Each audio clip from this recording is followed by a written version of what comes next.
شاعر یہ کہتا ہے ادب بھی ایک کرینہ ہے محبت کی کرینوں میں، ادب بھی ایک کرینہ ہے محبت کی کرینوں میں، استاد بھی ایک نگینہ ہے جنت کی نگینوں میں۔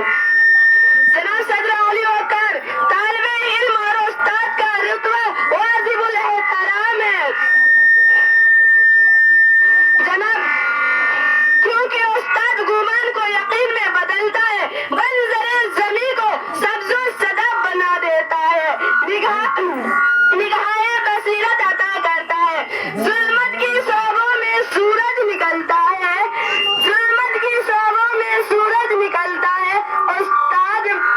استاد کو معمار وطن کا درجہ دیا گیا ہے، وہ کسی بھی قوم کی ترقی میں ریڑھ کی ہڈی کی حیثیت رکھتا ہے۔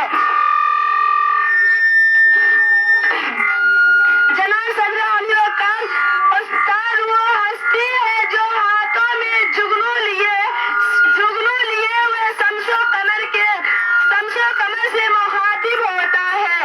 یہ میرے تابع سے جا کے کہہ دو، یہ میرے تابع سے جا کے کہہ دو، اپنی کرنوں کو گن گن کر رکھے۔ جناب علی وقار استاد کسی بھی معاشرے کے معمار ہوتے ہیں۔ قومیں اپنی اقتدار اور روایات نئی نسلوں میں کردار کے ذریعے تشکیل کرتی ہے۔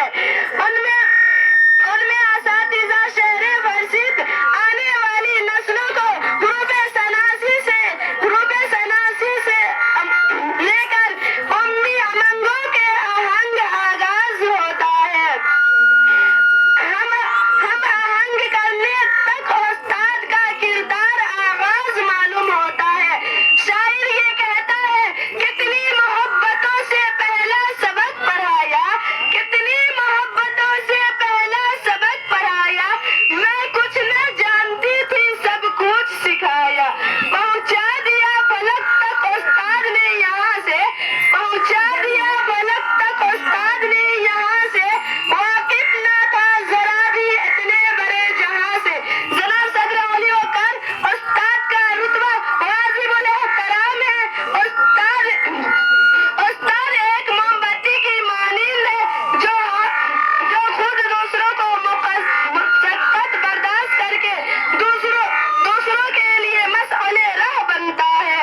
کسی بھی ملک کی ترقی کا انحصار وہاں کے قابل اور محنتی ڈاکٹر، انجینئر اور اس کو صحبوں کے افراد ہوتا ہے، تو اس کا صحرا بھی استاد کے سر جاتا ہے۔